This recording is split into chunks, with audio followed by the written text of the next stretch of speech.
Good afternoon, everyone. My name is Mehmet, and I work at ICANN, DNS operations. We are going to talk about some DNS security today. We have some speakers.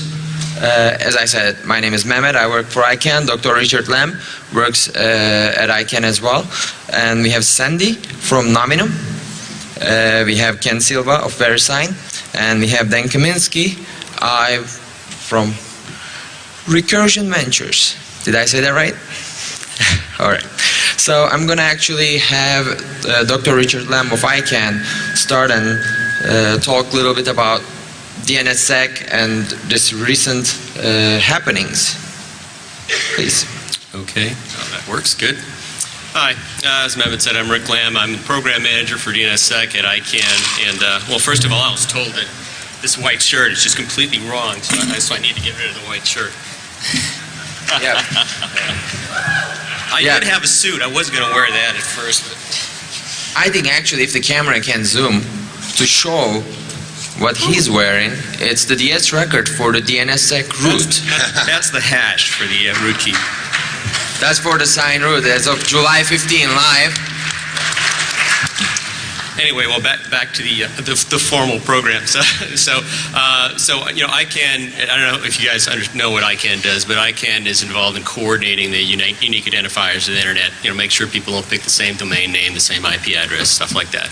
You know, I think we do a pretty good job. But last July 15th. One of the biggest changes, as Vint Cerf, one of the fathers of the internet, has actually confirmed as saying, is that one of the biggest changes in the last 20 years happened. We actually signed the root of the DNS. So just to get an idea basically of how many people here, so I don't waste your time, how many of you guys know about DNS? If I say DNS, what? Wonderful. Oh, my God. Oh, awesome. Okay, I can skip all this. All right. Anyway, you know, in our humble way, and this was a joint effort. Again. and this was a joint effort, I need to make clear, with VeriSign and Department of Commerce. But this is one of the times we've worked really well together in this and actually have created this signed root. Kind of a humble thing. It's really just generating one key at the top of a PKI, but we involved people from all over the world to bring into it because, well, of course, you know, who's going to say, trust me? So, we made sure we had 21 people involved in this. So far we haven't seen any problems.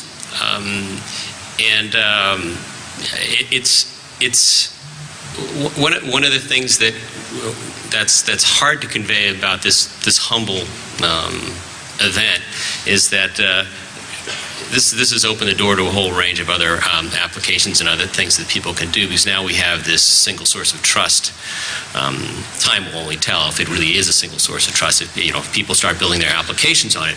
But now we have this opportunity, so it is one of the biggest changes, and hopefully, I'm sure Dan will talk to this, but hopefully this will create the opportunity for people to create solutions for some of the things that have been plaguing the internet forever. I mean, there was a great line Jeff Moss gave at the Black Hat conference that said, what security have we really done? What have we really solved? What have we already created in the years of the Black Hat conferences? And not much, but here's one example. Here's a concrete example of something that can be used in the future. And so we're hoping this will work out fine. And later on, the questions and answers, please just ask me anything you want to know, me or Mehmet, about how the system was designed, how we generate the keys, and that whole process. That was something I was involved with. Thanks. Yep. Thank you very much. Sandy? Yeah, sure. Sandy Wilborn from Nominum. It is extremely interesting that we got the root signed. That's a huge thing. If people know anything about DNSSEC, it's been kind of cynical in a way, because it's been 15 years that people, there were, I don't know, 2 or 3 designs of it that came out, and finally some people have agreed on it, but we're just at the start. Like, this root thing is a big deal, but it's just the start. I mean, .com won't be signed till, I don't know, March of 11, right, Kim? And, I think the cool thing about being here is I'd encourage people here to take a look at it, because we'd rather find out the problems sooner rather than later. So break it now. Break it now. There you go. Ken? Thanks for that, Sandy. Hey, I'm out there on I the... have to actually break it. Yes. It might be broken. Without belaboring the DNSSEC element too much, it is a pretty important milestone, and we get asked a lot, why did it take 15 years? And even at that, even after you decided on what the standard was going to be, why did it take so long to roll out? DNS is a pretty important part of the internet infrastructure, and it's an absolutely critical part.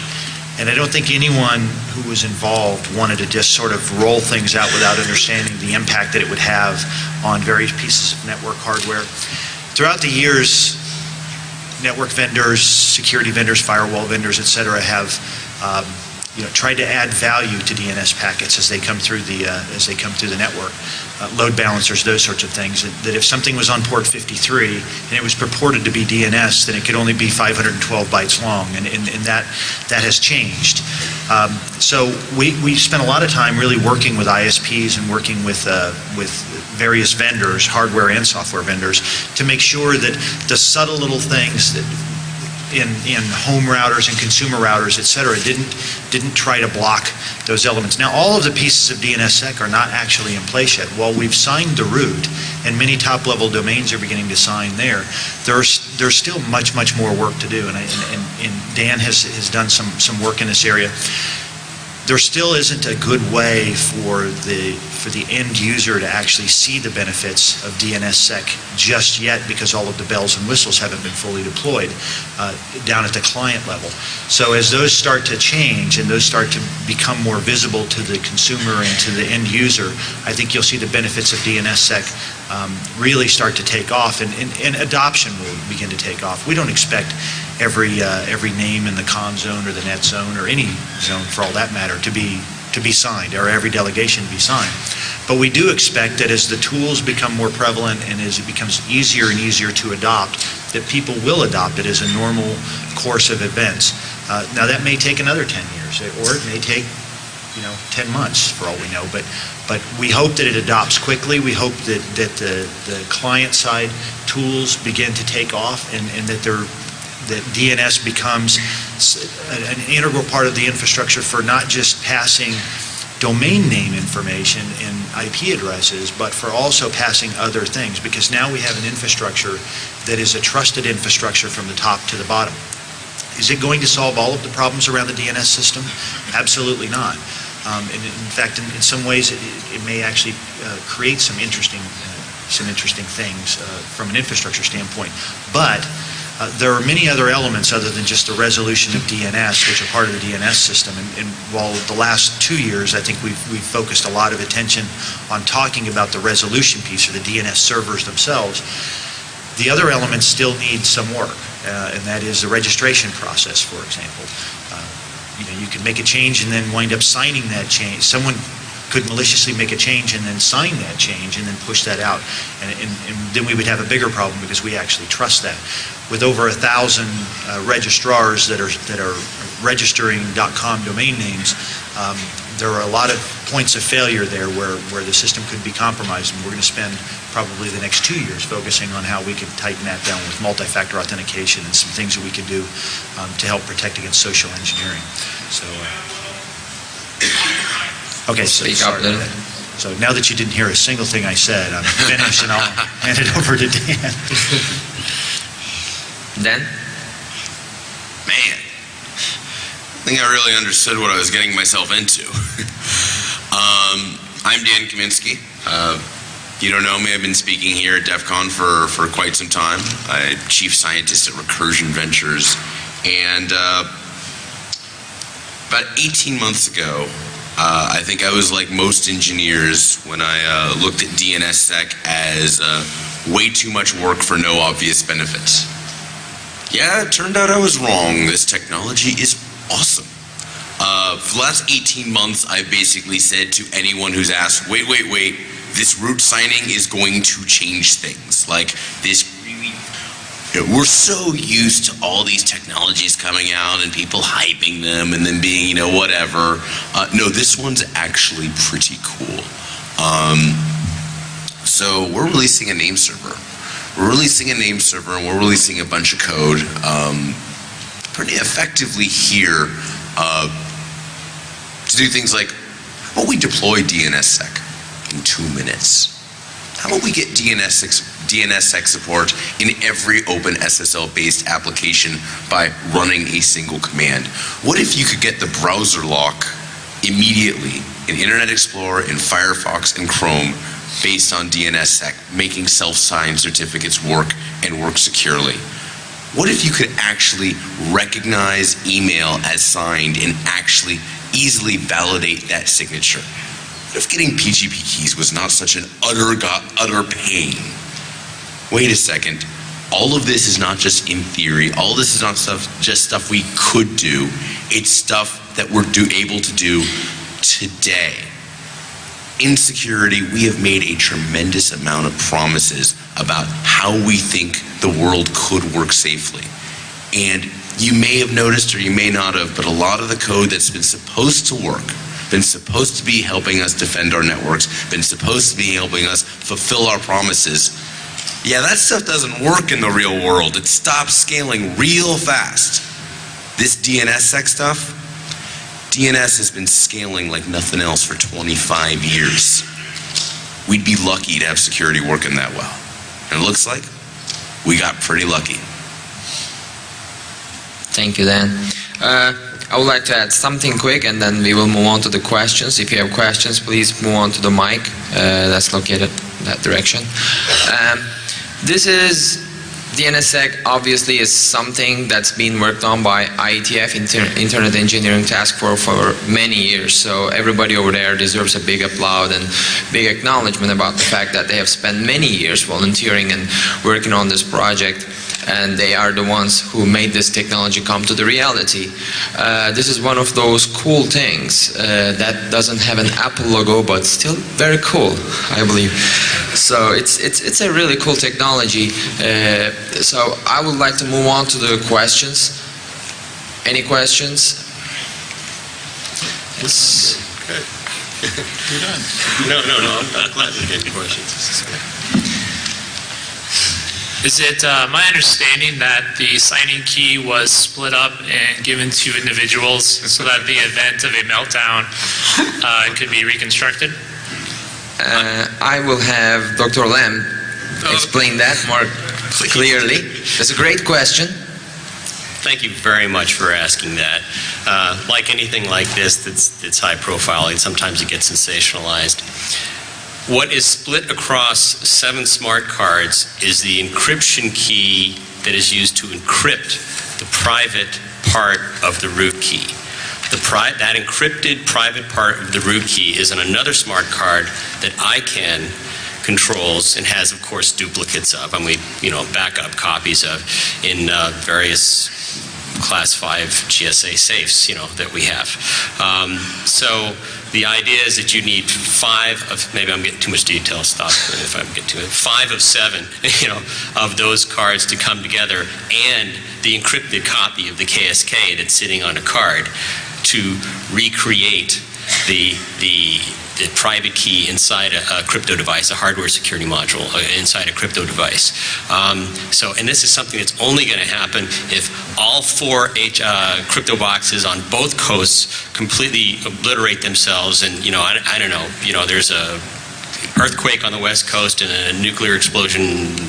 In D.C. Actually, it's not quite in D.C. It's in Culpeper, Virginia. None of this is secret, by the way. It's all on the website. That's what they are. They're not. Those cards do not have pieces of the root key. Period. So no elaborate Hollywood scheme of intercepting them all and making a duplicate and anything like that. Well, you'd have to. That's why it's 5 of 7. You'd have to go across and at least get 5 of these guys and make duplicates of them. But they still would not have the root key. It's still got no value. But and the flip side of that is also that who's going to trust ICANN, right? So what we have, this encrypted version of the private key, we have no value. This is the standard, and I know you guys are very expert at this, but this is where we've tried to gain some security in this by doing this M of N scheme. Does that answer your question? Yeah, thank you. Okay. Yeah, the idea behind that, I think, is sound, and that is that Early on, there was a lot of discussion about, who actually can generate the keys and who actually, can decrypt the keys or encrypt the keys, et cetera. And it was decided pretty early on that no one entity would alone be able to do that, and that it would have to involve a conspiracy of a large number of people in order to do that. And the key signing ceremony, I think, was pretty elaborate, and there were a number of people there for that. And there does have to be a certain number of people involved in order to actually produce those keys. So I think in general it was a good, well thought through plan in that no one entity would be able to control the whole thing from start to finish. So there's an interesting reason why a lot of authentication systems fail. Anyone here familiar with the phrase federation in the technological sense? So the whole thing is if you want everything to work, you need a single root. I'm just going to say that as an absolute statement because we've seen 10 years of people arguing otherwise and failing miserably. So you need like one single source that everyone trusts. The problem is anyone who normally becomes that single source turns into a monster. This has happened time and time again, and believe me, there's industry after industry where I can show you it being true. They're like, look at all this power, I can make a ton of money. But not in the DNS system, that's never happened. And the interesting thing about the DNS architecture is it has a property of what we're referring to as a silent overseer. Structurally, there is a single root, but that root is so constrained both by the technology, which is the best delegation system that we have out there, and by enormous amount of politics and political checks and balances. And some people think it's a bug. It is a feature. It is because of this ability to have a root that everyone can trust, but it itself is constrained, that we're able to build out these systems and actually have a very strong neutrality in how the system is operated. And so this splitting up of 7 keys, it's less about, and I'm one of the people who has one of the keys, by the way, it's less about a power that I have and more about a power that they don't. It's so the only way where that key material could be abused is if all of us came together in some kind of crazy international conspiracy. That's not happening. Thank you. Before moving to the other question, I would like to add some... Okay, Dan. It's very hard. So I want to add that there were actually 21 trusted community representatives who took place in this key ceremonies. I was the ceremony administrator on behalf of ICANN, and there were 18 countries represented in those events. So it wasn't only US based, it was people from China, Czech Republic. I don't remember exactly where everybody was from, but there was a lot of countries, 18 countries represented. So one more thing I would like to remind, I believe most of you read a lot of news this week about a reboot key being available and all. There's no reboot key. I want to assure you that there is no such thing that I'm aware of. So what people were trying to talk about was the RKSH, basically what Dr. Lamb just explained. Next question. Dan, you said that today we can use DNSSEC to distribute self-signed SSL, or at least authenticate self-signed SSL certificates and PGP keys. Did I hear that right? Yes. And so I guess I was a little asleep on the ball the last couple of years looking at this. Can you just talk briefly about any new RR types or how that's done? So the fundamentally interesting question is DNSSEC allows you to release bootstrapping information. And normally, this just comes from DNS. You want to connect to an IP address, you don't know what it is, you can bootstrap and find out what that IP is going to be. DNSSEC upgrades us from finding out IP to finding out other stuff, certificate records, anti-spam records, and so on. The precise question you're asking is, so what does it actually look like on the wire? What are the actual formats? That is a raging debate, which I'm not getting myself particularly into. So what the piece that I've worked on, the piece that we're actually releasing code for, is we've got deliberately incorrect representations of the information. So we'll have, this is a very rough way of saying, oh, you want the SSL certificate? Here's kind of what it looks like. This is the wrong way to do it, but it's okay. We're showing it's possible to get end-to-end trust of small bits of key information delivered from the delegated DNS into your desktop so that it can know whether to take trusted paths or not. So if I wanted to get in on the debate on this standard, now is a good time since it's not set. Now is a good time. That would be the time. Yes. Thank you. A question?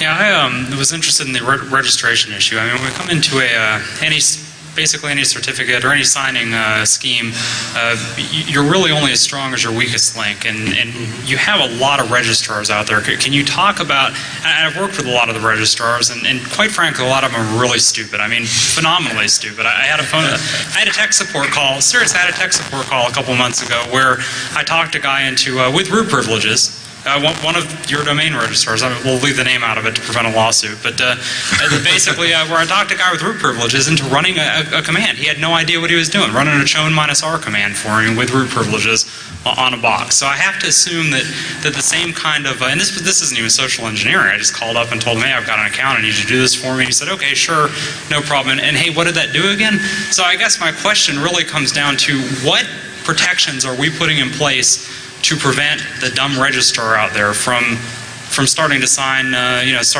some of these certificates? Because I think at that point, I know we can talk about revocation, but I don't think that's. I mean, it is practical if we find out that they're signing bad certificates. But if they have bad practices in the first place, I think the model starts to fall apart. So somebody talked about the protections put in place or the verification of the registrars. Yeah. So I'll start with that. Dan may have something to add to that. Rick does as well, but so I agree with what you said with respect to, there is a large number of registrars out there.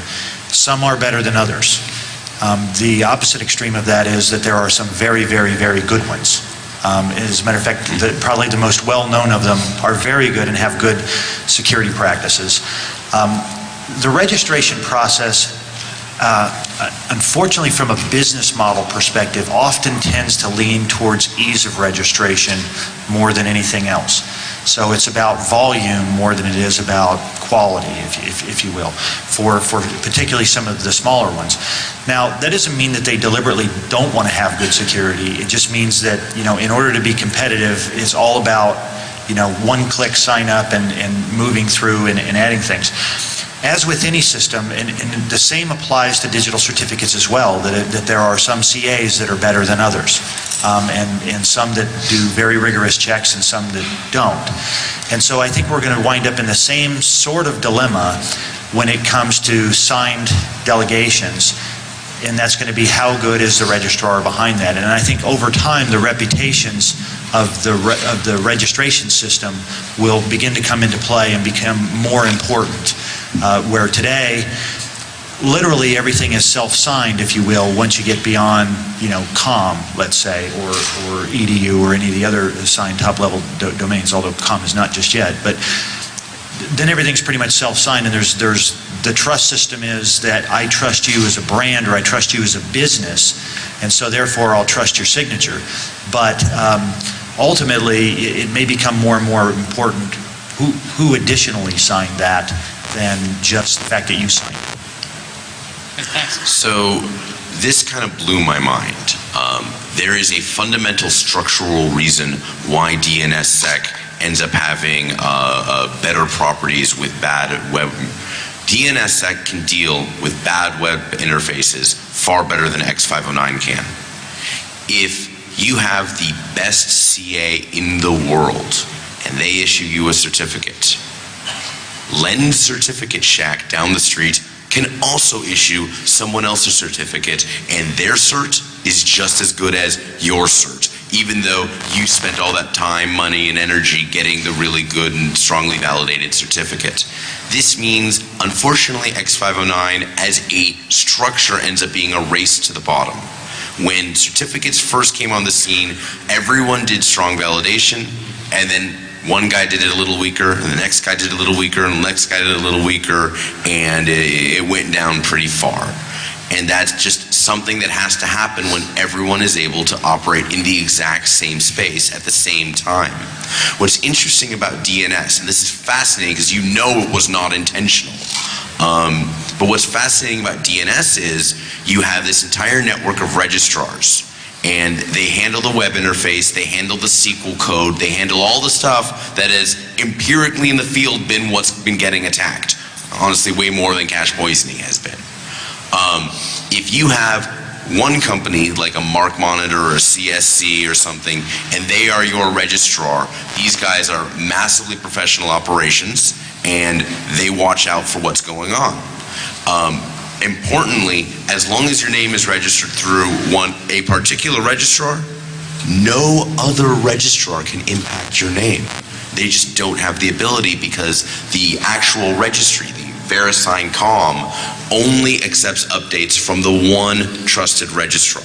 So because you have what we call the exclusionary property, you have 1,000 registrars, this one's a little more secure, this one's a little more secure, this one's a little more secure. It becomes a race to the top. That is how you structurally create a secure system.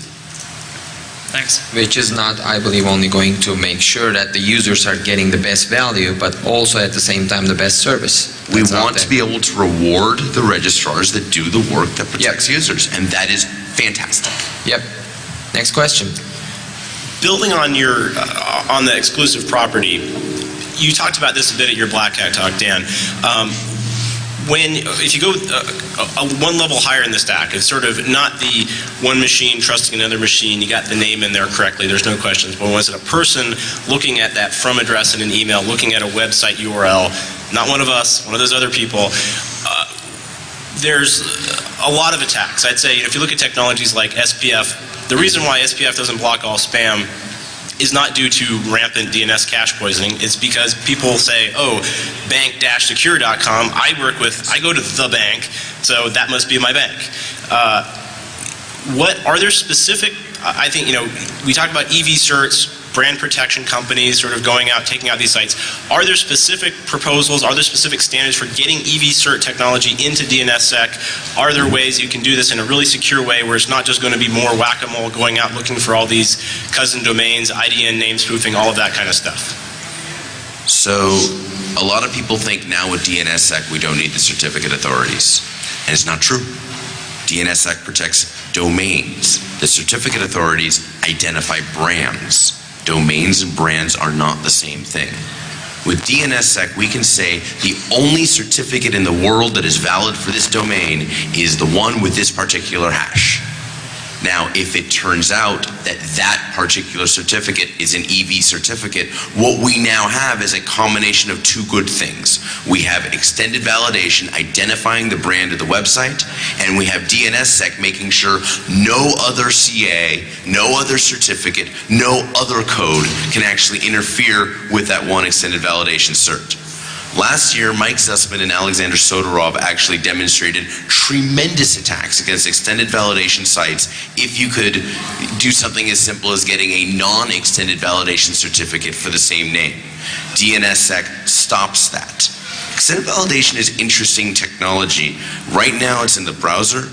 Eventually we want to see it in email as well. Why shouldn't you be able to know from an extended validation standpoint that you got an email from your bank?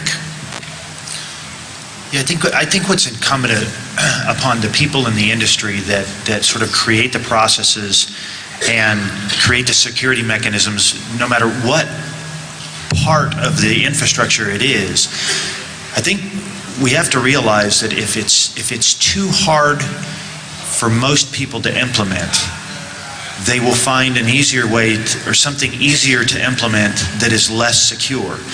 It is our responsibility to come up with good security that's easy to implement. And I think Dan demonstrated some of that a couple of days ago at his talk at Black Hat, where all of the talk was about, including from me, by the way, was about DNSSEC is hard. It's going to be really hard to implement without the right tools to make it seamless and easy for the end user, and that the feedback is good.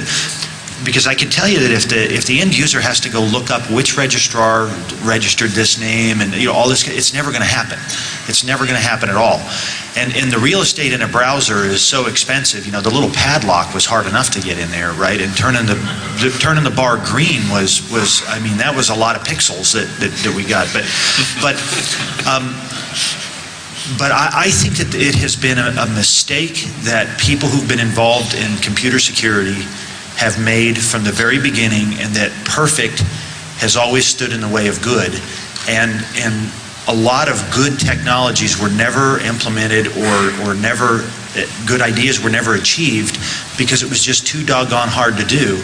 And I think if we have learned nothing over the last 25 years, we should have learned that if we don't make security seamless to the user, and that the user doesn't have to think about it, it just happens. And that's the best part of the DNS aspect of this, is that so much of it happens in the background and is done automatically that the user doesn't have to engage with.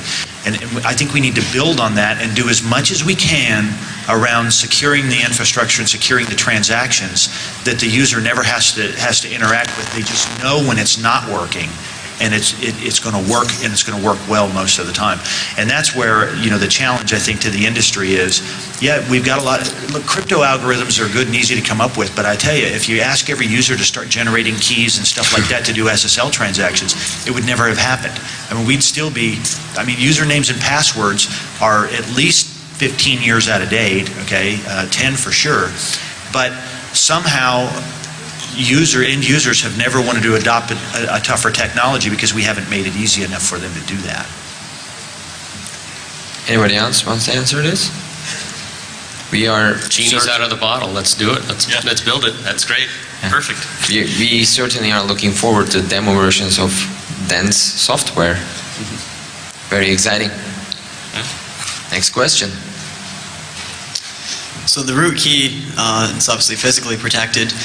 What protections do we have against crypto attacks when our attackers can have a botnet of 100,000 computers or more, or anyone with the financial incentives, say governments, that have the kind of power of massive server stacks to try and generate a collision against your hash, or just a crypto attack against your root key? Will it be changed every so often, or is it just a very long key length? What do we have going on here? It's both. It's all of those. So, Dr. You could do an answer. Dr. Lam, could you start? It's an RSA 204 8-bit key. We have plans, no specific plans, but plans to roll it somewhere between 2 to 5 years. Currently, a lot of the crypto experts, I would hope that Whit was around here, or maybe some of his pals were around here, but that's considered a pretty reasonable time for 204 8-bit keys. We do have a rollover mechanism that we hope we don't have to ever use. But again, if there's some report in the crypto world that says that we can roll the key and do that hopefully seamlessly over the next, in a few years. Right now it's a very manual process, but there are automated mechanisms that the IETF, who developed the DNSSEC protocol, is also trying to press forward. One quick follow-up. Do we have a key revocation protocol? If it is compromised, can that key be invalidated immediately? Yes, we do. We have a process for that.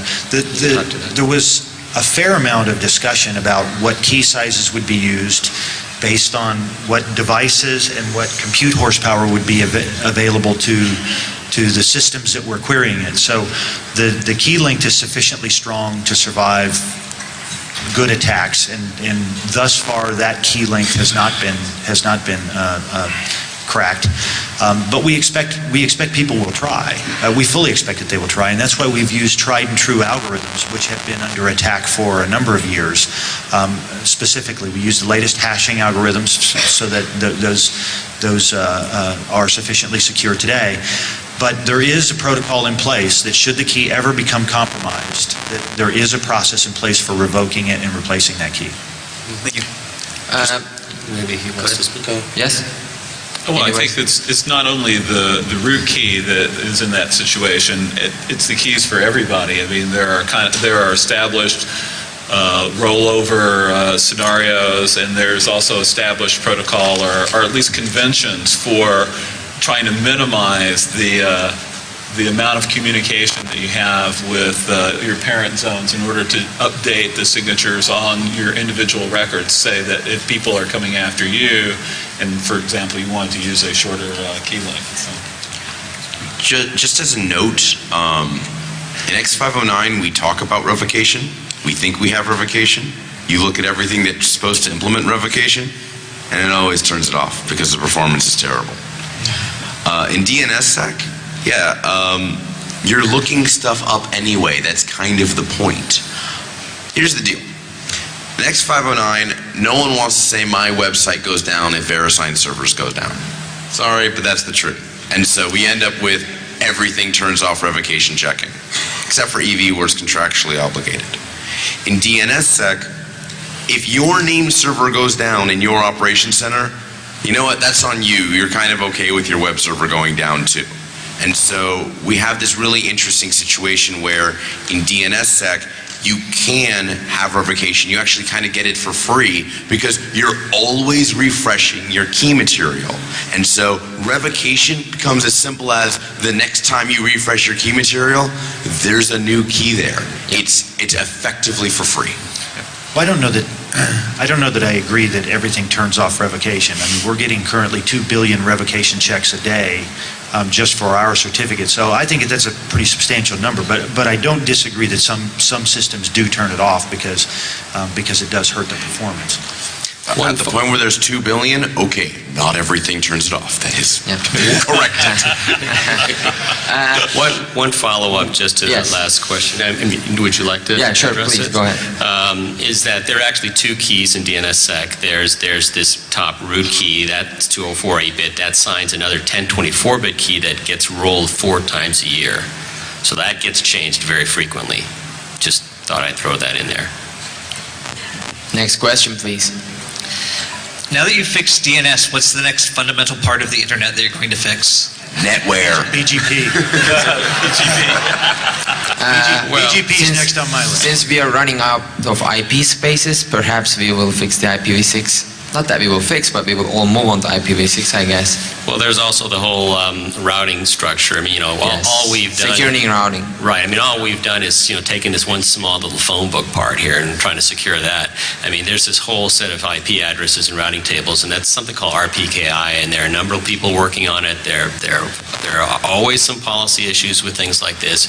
The technology is there. People have developed a lot of protocols on it, and I recommend you see some of the IETF things under their CIDR group, SIDR.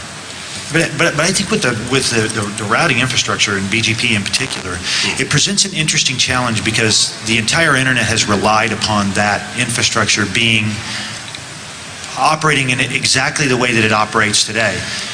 To begin to add security to that, every router on the internet has to implement it or it doesn't work. And so the challenge that we have today is that it's not difficult for someone in Pakistan to redirect YouTube.com to Pakistan because today it relies on really a handshake and a slap on the back that says, okay, only this AS can announce this address block. And it's only if the ISPs actually enforce it, and not all of them actually enforce it and validate that in fact that AS is authorized to announce that space. So until we have some security around that, whether that's a signed BGP announcement or whatever it is, and there are a number of standards that are being worked, it's going to involve the entire internet community and ISP community to implement that change. So that's not going to happen suddenly, but thankfully the work's being done today that's laying the foundation for that. Perhaps not the example you gave, but like the web forwarding kind of issues, which similar things has happened in China with one of the root servers and made news, so you probably heard, like forwarding the IP address or forwarding the resolver to a different IP address. What exactly happened in China was that iRoot was suddenly resolving to Facebook.com, which was very interesting within China, within a small region, and it was actually detected by some community in Chile, in South America, and this made a big news. And these kind of things obviously will be avoided when DNSSEC is implemented, because it will just not work. It will just not resolve. So you were talking about before how part of the beauty of DNSSEC is that it can be doing the validation in the background, the user doesn't need to worry about it. But aren't we quite a ways off from that? I mean, until everybody starts signing their DNS records, I don't see a lot of pressure to kind of move people to start doing that, because it's sort of like it works right now, as far as most people are concerned. So don't we have to have like client support for, doing things like, similar things to like the padlock, so that those people who do start implementing this, it'll show up and we can start distinguishing, oh, this is more secure than this, push people to implement it. And is there, I haven't seen that in any clients as of now. Is there any movement in that area? Well, I think there's three things that have to happen, right? You have to get the domain signed, and that's one of the reasons why signing the root is sort of important, because it's kind of a chicken and egg problem. If you don't have signing happening, then there's not going to be any incentive for clients or ISPs to actually turn on the validation in their infrastructures. So they have to believe that it's become important. And I think, and that process is ongoing, because if you go to the average ISP and tell them, hey, turn on DNSSEC validation today, right? They're going to go like, why should I do that? That's just going to cost me in terms of infrastructure, and what do I get economically out of that? So that's been one of the historic, issues, problems, etc., beyond just getting the signing infrastructure going. So getting the signing infrastructure is first, the resolving infrastructure is second. I think the point of Dan's talk 2 days ago was basically, well, it'll be great if we can get it across all of these large infrastructures, but let's start looking at applications that can actually do things on the client sooner rather than later, and trying to, with the various prototypes and so forth that he showed, where maybe not everything is figured out, but hey, it's not as hard, I think the point he's trying to make is it's not as hard as it might be. So let's get some applications going, and that will convince the rest of the resolving community to go ahead and deploy DNSSEC. Thank you. Are there any bright spots in that right now? Any like Firefox extensions or anything? Yes, there are some add-ons that you can download for Firefox that would validate against DNSSEC, and that would actually show a green light if DNSSEC validation is correct.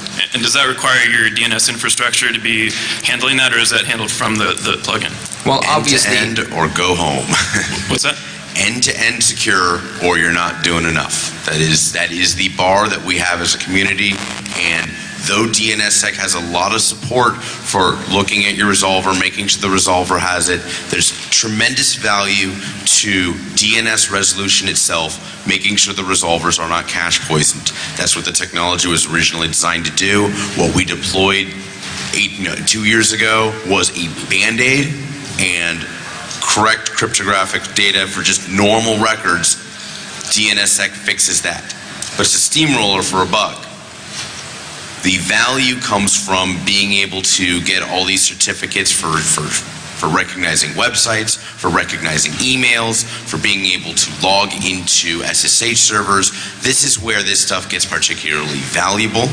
And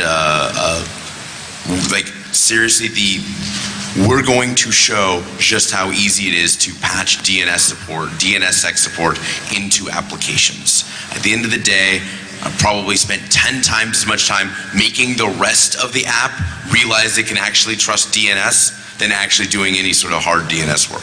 It's kind of cool. Thank you. I am gonna close the mic, and answers should be limited to 2 minutes. So last question then. Dan, you were talking about how passwords, username passwords, been obsolete 10, 15 years. Is there any thought to maybe getting Microsoft, Apple, the other OS companies on board, having some sort of public key infrastructure for the users, maybe smart card with every laptop, something like that, and authenticating the users via DNSSEC? So we refer to this as the domain key infrastructure. One of the things that actually we haven't implemented yet So we have a preload library for OpenSSL that takes every OpenSSL application and makes it just immediately work with DNSSEC, no code modifications whatsoever. Where this is cool is you can run this against Apache, and suddenly Apache client certificate checking inherits DNSSEC. Now, the challenge is, of course, the browser UIs for SSL certificates aren't necessarily beautiful, so there's some work to be done. All right, thank you. Next question. This will make it a lot easier for sites to use SSL, I think. Once everyone's using SSL, how are hotel networks going to man in the middle me and show me a captive portal and make me agree to terms of service before I can check my email? That's an absolutely great question. They'll have to come up with more creative ways of getting your credit card information, I think. Yeah. But it is kind of interesting because as we've been delving into this over the last several years, looking at DNSSEC, as the deeper you dive into it and the deeper you're into it, and you travel around to different conferences and you see the way that they sort of redirect you from one page to another, or when you travel to another country and perhaps there's sites that they would prefer that you not go to and how they direct things. It's amazing how much DNS is used for that. And so you start to wonder, how are they going to be able to do this if we actually succeed in deploying all this stuff? And I think that they're just going to have to come up with more creative ways of doing that. And rather than play man in the middle, it's just going to have to be an overt redirect rather than a... Some of the solutions I personally seen being developed are using multiple VLANs, and using one VLAN where you actually redirect the user to get the credit card payment, and then once that is completed, you actually move user to a production VLAN where the production VLAN has named servers that are validating against DNSSEC enabled servers. I guess you could also have a sign telling people which site to go to and have that site use HTTPS. I think we're going to have to give people, I think the browsers are going to end up having to have a first-class feature for this is an URL to go to pay whatever needs to be paid, because lacking that feature, the hotel community has just been like, well, we'll just take every website. How you doing? So let's give them an actual first-class way to do it, because we do what you got to get connectivity. It's Skype's law. Yeah, and I think where this is probably going to have a rather interesting effect is in areas of the world that choose to censor the internet in certain ways using DNS to do that. I think are going to be challenged in specific ways, because those answers are not going to be properly signed. So maybe you want to wait for China to sign an answer saying China has blocked this. That'll be for or the maybe not. side. Maybe not.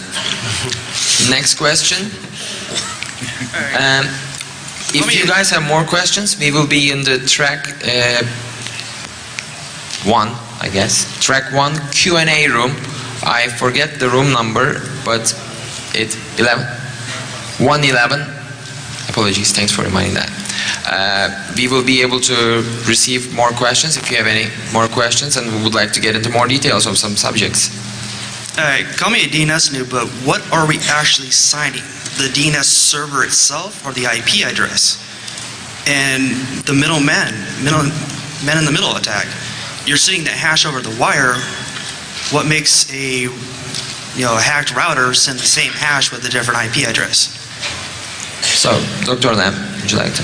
Okay, I mean, it's a chain of trust. So the signature is created using the digital signature made over the IP address record is made using the private key of that domain.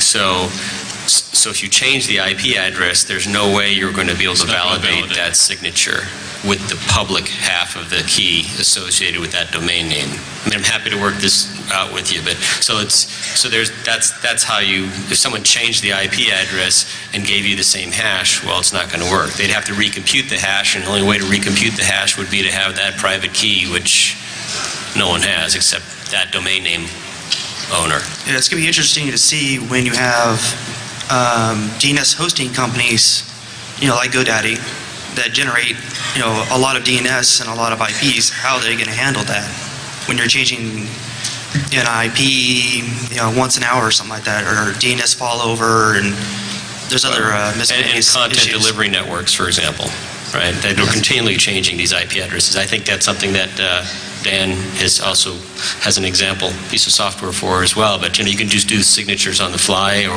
or do something else creative. But that's a really good point. I've had people come up to me that have these systems in place that have dynamically changing things, and now they have to implement DNSSEC.